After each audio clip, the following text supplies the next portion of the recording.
Alors, la conférence de ce soir, c'est une conférence que j'ai commencé à présenter il y a environ 3 ans. Je l'ai, comme ceux qui la connaissent déjà pourront le remarquer, il y a quand même beaucoup de passages qui ont été, enfin certains passages qui ont été mis au goût du jour, un petit peu modernisés, mais dans son essence, dans sa qualité intrinsèque, c'est toujours la même conférence. Alors j'insiste là-dessus parce que je tire, je l'avoue, une certaine fierté au fait que, et je crois que c'est une preuve d'honnêteté intellectuelle, c'est que les conférences que j'ai prononcées circulent toujours depuis 6 ans sur Internet, comme la charte fondatrice de notre mouvement qui a été adoptée le 25 mars 2007 est toujours inchangée, sans aucune virgule modifiée depuis 6 ans. Et si de plus en plus de gens adhèrent à notre mouvement, c'est justement parce qu'ils se rendent compte que, si vous me permettez cette expression un petit peu triviale, ça tient la route. Voilà. C'est-à-dire que 6 ans après, c'est toujours la même chose que nous disons, et c'est toujours de plus en plus vérifié par les événements. C'est à comparer à ce que vous proposent tous les autres partis politiques français, qui ne cessent que de changer constamment leurs propositions, leurs analyses, au gré des événements. Évidemment, maintenant que c'est une catastrophe en Europe, il y a de plus en plus de mouvements qui commencent à se rapprocher de ce que nous disons. Bien sûr, mais à qui devez-vous faire confiance?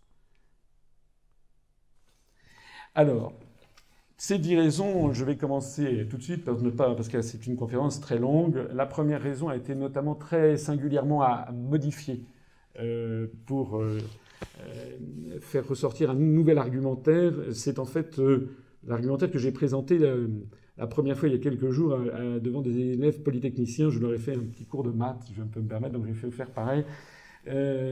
C'est assez, vous allez voir, je trouve que derrière c'est assez intéressant. La raison numéro 1, c'est qu'il faut rétablir la démocratie en rendant leur sens aux élections. Je me plais à souligner que j'ai un de nos adhérents qui est de Côte d'Or, qui a fait pour moi, qui travaille dans une entreprise de transport, qui rencontre beaucoup de gens, et qui a fait une petite enquête il y a quelques jours, une espèce d'enquête de terrain. Je lui demandais, mais pourquoi finalement est-ce que nos concitoyens ne s'intéressent plus à la politique? Donc il a fait une enquête un peu de micro-trottoir parmi tous ses collègues de travail, etc., beaucoup de gens qu'il a rencontrés. Et donc il m'écrit, ce qui d'ailleurs est la confirmation de ce que je ne cessais de dire depuis plusieurs années, ce que vous sentez tous d'ailleurs intuitivement. Pour résumer, les gens ont le sentiment qu'au fond d'eux-mêmes, peu importe leur vote, les gens qu'ils élisent appliquent de toute manière tous la même politique. Voilà. Tous font de belles promesses pendant les campagnes électorales, puis une fois élus, placent leurs copains au pouvoir en oubliant leur programme. C'est Alexandre de Côte d'Or qui a fait cette analyse. Et puis il me cite toute une série de réactions enregistrées. Voilà, un homme de 35 ans. Réponse, pourquoi est-ce que vous ne vous intéressez pas à la politique? Réponse, parce qu'ils se foutent de nous. C'est de la fumisterie, ce qu'ils veulent, c'est la place et placer les copains et les copines. Un autre, âgé de 40 ans, parce qu'ils nous prennent pour des cons. Ils nous racontent ce qu'ils veulent sans oublier de nous mentir. Et une autre personne sondée, âgée de 39 ans, parce qu'ils nous disent tous la même chose. Ils promettent tous la même chose, que c'est toujours les mêmes qui se serrent la ceinture et qu'ils n'appliquent pas à eux ce qu'ils demandent à nous de faire. Un autre encore, c'est tous des menteurs. Ils ne tiennent pas leurs paroles. Ils sont emprisonnés dans un système. Un autre encore, âgé de 34 ans, ils sont tous pareils, ils veulent tous la place, ils promettent tout et une fois qu'ils ont la place, ou ils reviennent sur ce qu'ils ont dit, ou ils se laissent manipuler. Un autre de 26 ans, je n'arrive pas à trouver de parti qui adhère à mes idées et je ne crois plus en aucun parti en place. Un autre âgé de 19 ans, parce que vis-à-vis des autres, je n'ai pas assez de connaissances de la politique pour apporter mes idées et je ne m'y intéresse pas par manque de temps. Enfin voilà. Donc il y a une très grande partie de nos compatriotes qui sont absolument dégoûtés, qui ont le sentiment que leur vote ne sert plus à rien. Alors, ce que je voulais dire en préambule, c'est que c'est effectivement le problème numéro 1, c'est la fin de la démocratie. Et je voulais voir avec vous, vous expliquer qu'il s'agit d'abord d'un problème mathématique, avant même d'un problème politique. Alors on va examiner tous ensemble ce problème mathématique. Je vais essayer de vous le présenter d'une façon simple. Ça a été en tout cas validé par les étudiants de Polytechnique. Ensuite, ils n'ont pas bronché, au contraire, ils ont trouvé ça intéressant. Quand vous avez un seul État indépendant, si un État est indépendant, sa politique est tout le temps cohérente. C'est-à-dire que vous avez un gouvernement soit de gauche, soit de droite. il est vrai que dans certains cas, ça dépend des pays, on peut avoir une cohabitation institutionnelle, mais c'est quand même assez rare. Donc quand les Français votent à droite, ils ont un gouvernement de droite, et quand ils votent à gauche, ils ont un gouvernement de gauche. C'est comme ça que ça se passait sous De Gaulle ou sous Mitterrand. Il n'y avait pas de malaise politique. Lorsque les Français ont élu Mitterrand en 81, les gens de droite étaient furieux, les gens de gauche étaient enchantés, mais personne ne disait qu'il n'y avait plus de démocratie en France. Donc la probabilité d'une politique cohérente de droite ou cohérente de gauche, c'est, on va le voir pourquoi ensuite, 1, c'est-à-dire 0,5 à la puissance 0. 50% puissance 0 égale 1, on va voir pourquoi un peu, je ne sais pas si d'entre vous sont mathématiciens. Maintenant, si vous avez deux États que l'on force à adopter une politique commune, par exemple, l'Allemagne et la France, vous avez une première possibilité, c'est qu'il y a en France un gouvernement du Parti socialiste et en Allemagne un gouvernement de la chrétienne démocratie, c'est-à-dire l'équivalent de l'UMP, la CDU. C'est ce qui se passe par exemple actuellement. Vous avez M. Hollande en France, Mme Merkel en Allemagne. Donc vous avez une incohérence, puisque vous avez un gouvernement de gauche et un gouvernement de droite. Maintenant, vous pouvez avoir une autre formule, c'est le Parti socialiste en France, Parti socialiste en Allemagne. Donc vous allez avoir cette fois-ci une cohérence de gauche. Si on force à avoir la même politique commune entre les deux États. Et puis, vous avez une autre possibilité, c'est l'UMP. Je simplifie à l'extrême, bien entendu. Je simplifie uniquement sur un simple clivage droite-gauche. L'UMP en France, Parti socialiste en Allemagne, incohérence, cette fois-ci droite-gauche. Et puis enfin, UMP en France, CDU en Allemagne, et cette fois-ci, on aura cohérence de mouvement de droite. Ça veut donc dire que sur ces 4 possibilités, eh bien, nous aurons 2 possibilités de cohérence, de politique cohérente au niveau de la fusion de ces deux États, soit une politique de droite, soit une politique de gauche, et 2 incohérents. Ça veut donc dire que la probabilité d'une politique cohérente de droite ou de gauche dans un attelage de 2 États, c'est de 0,5 à la puissance 1, c'est-à-dire 0,5, 50% de chance. Maintenant, si on a 3 États que l'on force à adopter une politique commune, la France, l'Allemagne et l'Espagne, alors là, vous allez avoir des possibilités vont se multiplier. Première possibilité, le Parti socialiste français de droite, la CDU de droite, le Parti socialiste donc de gauche en France, CDU de droite en Allemagne et Partito Popolare, le Parti populaire de droite en Espagne. On aura une incohérence gauche-droite-droite. On peut avoir PS, CDU et le Parti socialiste espagnol. On aura incohérence gauche-droite-gauche.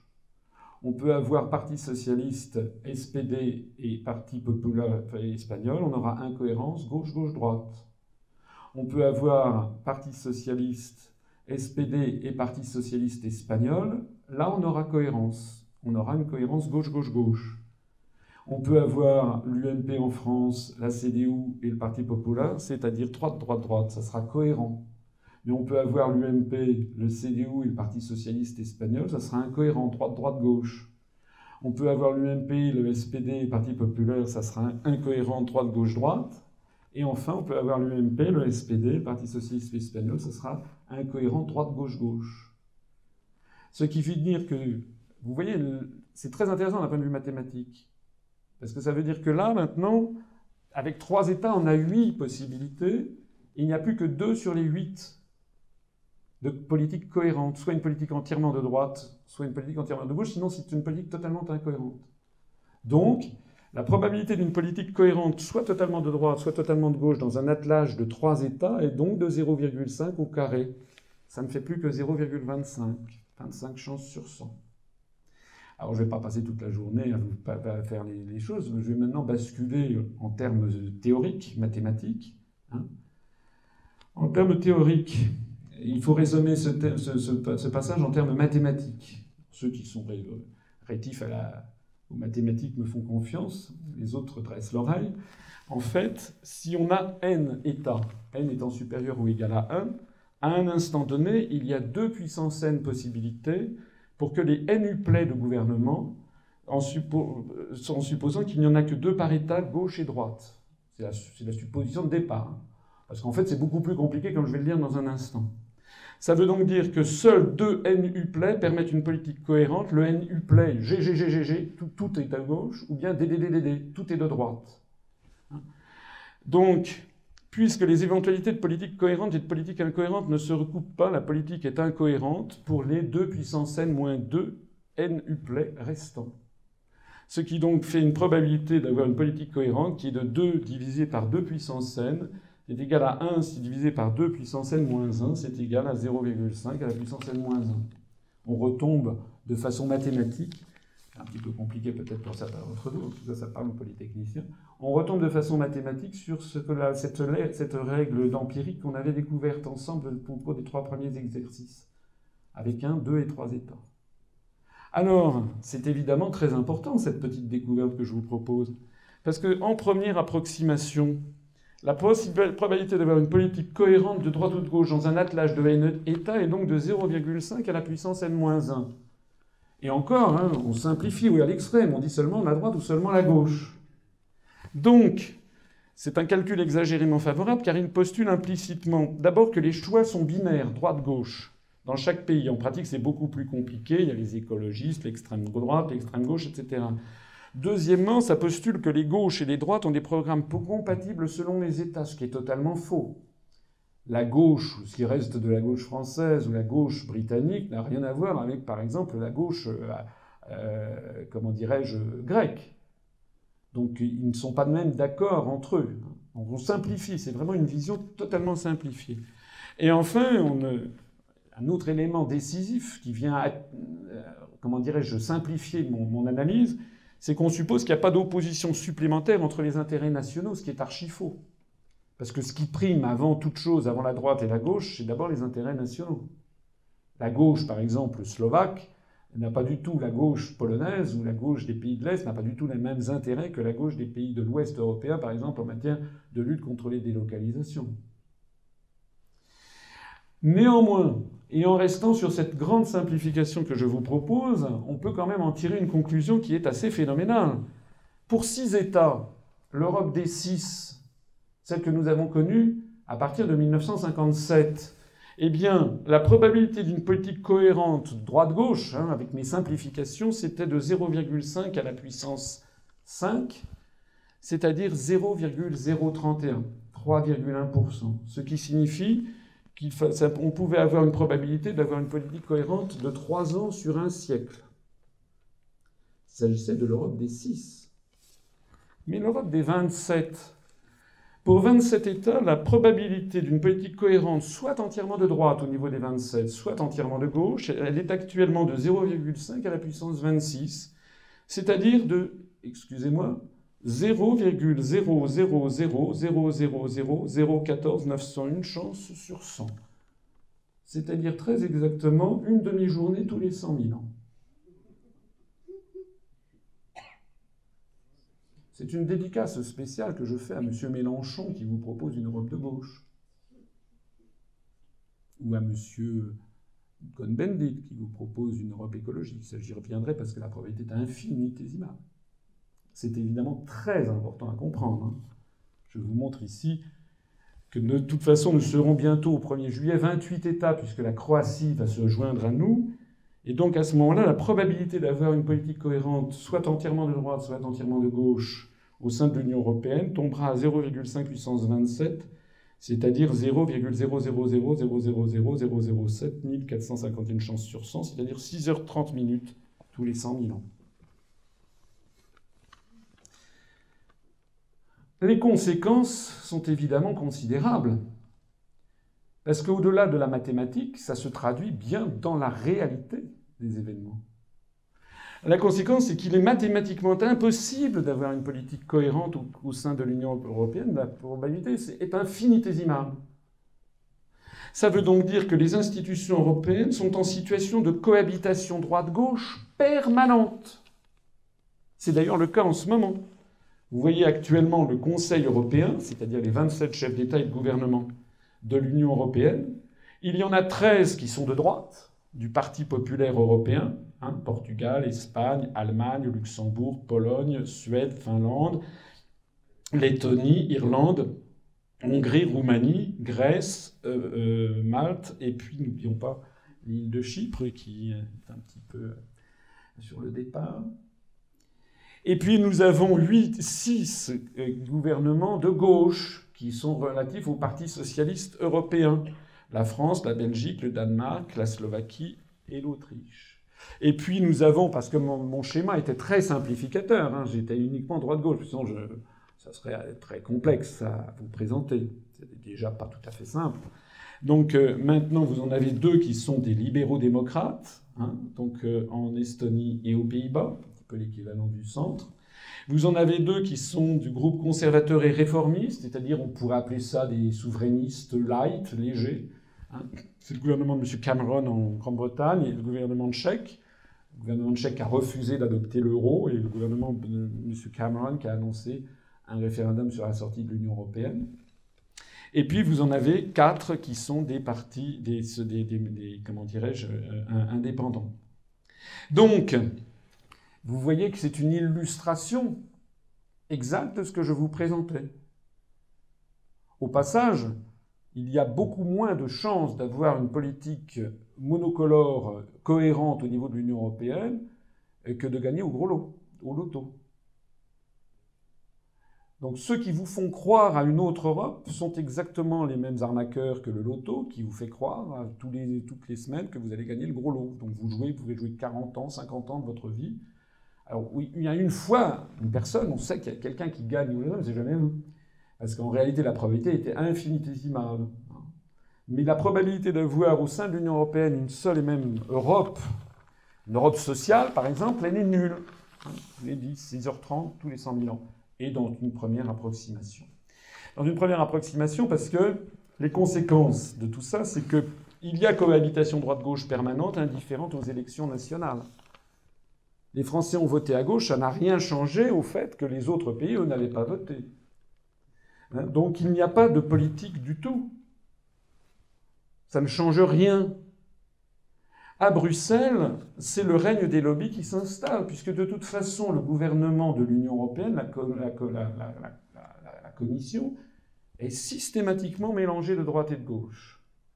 Et lorsque, par exemple, un pays comme la France bascule, si l'on peut appeler ça une bascule, de droite à gauche, au même moment, l'Espagne a basculé de gauche à droite, qu'à quelques mois près. Donc on a face à une espèce de Rubik's Cube insoluble, et qui fait qu'à chaque fois, vous avez une impossibilité d'avoir tous les pays de la même couleur. Encore une fois, à supposer que même s'ils étaient tous à gauche, ils étaient d'accord, ce qui ne serait pas le cas, parce qu'il y a par ailleurs les intérêts nationaux. Mais je simplifie à l'extrême le raisonnement. Donc les élections nationales dans un État en particulier ne peuvent plus rien changer. D'autant plus que les décisions prises par la Commission s'imposent. Et vous savez que tous les choix stratégiques sont décidés par l'Union européenne. C'est très exactement ce que constatent les Français, hein. Ils sont furax parce qu'ils ont voté pour Sarkozy en pensant que Sarkozy allait changer, allait améliorer le système, allait diminuer l'endettement public, etc. Ils se sont aperçus que ça ne changeait rien. Après ça, ils étaient tellement furax contre Sarkozy qu'ils ont voté pour Hollande en disant « avec Hollande, quand même, on va enfin défendre les travailleurs, on va enfin lutter contre les délocalisations ». C'était il y a 10 mois, maintenant, on n'a jamais vu un président de la République sombrer aussi vite dans des abîmes d'impopularité, parce que les Français de gauche se disent, encore une fois, c'était cette petite étude qui a été faite donc sur le terrain, c'est ce que disent les gens. Ils sont furax, mais ils sont furax, on ne leur dit pas pourquoi. Moi, je suis assez volontiers prêt à dédouaner un petit peu M. Sarkozy, M. Hollande. Je les dédouane pas parce qu'ils sont co-responsables, parce qu'ils refusent de dire ce que je vous dis. C'est donc qu'ils sont complices de cette situation, de ce théâtre d'ombre qui a été transformé, dans quoi on a transformé la démocratie. Mais en gros, c'est fondamentalement parce qu'ils appartiennent et ils soutiennent un système qui, de toute façon, vide de sens les élections nationales.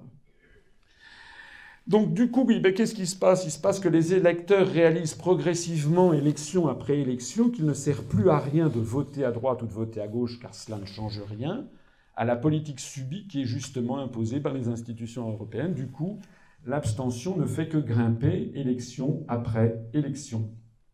C'est exactement ce que l'on observe d'ailleurs. Ça, c'est le pourcentage des élections, de l'abstention aux élections européennes en France.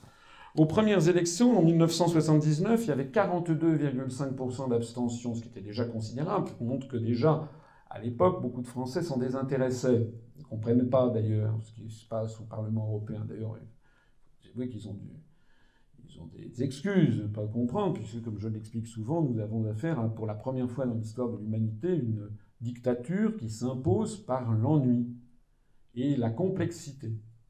D'ailleurs, quand vous êtes autour de vous, si vous parlez à des amis, la famille, ah, vous dites, oh, tiens, je vais te parler un truc, tu sais, j'ai appris, là, j'ai écouté une conférence d'un type, là, il parle de l'article 63 du traité sur le fonctionnement de l'Union européenne qui interdit les... Oh là, ouais, tu me prends la tête, là, qu'est-ce que c'est que ça? Non, non, moi, c'est compliqué, là. Les gens ne veulent pas. Nous avons donc l'affaire, c'est vraiment très intéressant, hein, je le disais déjà hier soir, ça renvoie Staline, Hitler, tous les grands dictateurs du monde au rang d'amateurs. On a pour la première fois une dictature qui s'impose par l'ennui et la complexité. C'est tellement compliqué, c'est tellement emmerdant que les gens ne veulent pas en entendre parler. Voilà. Alors ça, c'était l'évolution de l'abstention. Il est intéressant de le croiser avec l'évolution du pourcentage de députés français parmi les députés au Parlement européen. Et vous voyez que le nombre de députés, le pourcentage de députés français a diminué au fur et à mesure des élargissements. En 1979, il y avait encore à peu près un député au Parlement européen sur 5 qui était français. C'était avant tous les élargissements. Maintenant, on est tombé à moins de 10 en 2009 avec les élargissements aux 10 pays de l'Est en 2005, puis à la Roumanie et à la Bulgarie en 2007. Donc, vous voyez, la courbe entre les deux est intéressante d'un point de vue. Elles sont en miroir. Ça montre que plus la France est diluée dans cette tour de Babel incompréhensible, et plus les Français se désintéressent de ce qui s'y passe. Plus le temps passe, plus l'Europe s'élargit, plus les Français s'en désintéressent. À ce rythme, vous avez ici une droite de régression linéaire, c'est un peu mathématique, hein, ma conférence aujourd'hui. Eh bien, à ce rythme, l'abstention devrait mathématiquement atteindre 100% dans 63 ans. C'est-à-dire qu'aux élections de 2074, il n'y aurait plus une seule personne qui irait voter. Ça ne se passera évidemment pas comme ça, puisqu'il y a un proverbe qui s'applique, vous savez, en termes boursiers. On dit les arbres ne montent pas jusqu'au ciel. Ça s'applique également en termes de politique, en termes d'histoire. Voilà. Il y aura forcément, on lit dans ces évolutions, il y aura forcément une rupture quelque part. On ne peut pas avoir en 2074 des élections continentales où plus personne ne va voter. Alors, ce que je vous montrais, c'était des élections européennes, mais le syndrome se répand maintenant à toutes les élections. J'ai pris ici les élections cantonales. C'est l'antithèse même des élections européennes. C'est l'élection de proximité par excellence avec les municipales. C'est son conseiller général, c'est par canton. C'est vraiment la France rurale. Eh bien, c'était des élections qui étaient absolument insubmersibles au phénomène de l'abstention, puisqu'on voit que de 1976 jusqu'à 2008, vous savez que c'est des élections qui ont lieu tous les 3 ans, une moitié de la France puis l'autre, eh bien, on avait une abstention qui était aux alentours de 30 à 35% des voix. C'est-à-dire que c'était vraiment très régulier. Il n'y avait eu qu'une seule exception, c'était en 1988, où il y avait eu 50,9% d'abstention, parce que c'était une année tout à fait particulière, où les Français avaient été convoqués aux urnes constamment. Ils avaient dû voter premier tour de l'élection présidentielle de 1988, vous vous rappelez certainement, où Mitterrand a fini par être réélu, deuxième tour de l'élection présidentielle de 1988, premier tour de l'élection législative de 1988, deuxième tour des élections législatives de 1988, puis il y a eu en plus de ça, pour couronner le tout, le référendum sur la Nouvelle-Calédonie. Donc du coup, les Français ne voulaient plus aller voter. C'est d'ailleurs pour ça que maintenant on évite d'avoir trop de scrutins nationaux la même année. Donc si on enlève cette pique, vous voyez que c'était en gros très très linéaire, et puis on a eu ce phénomène inouï de 2011, qui a laissé pantois les spécialistes politiques, c'est que d'un seul coup, on a eu 56% d'abstention aux élections cantonales. C'est du jamais vu depuis la Révolution française, dans les élections cantonales.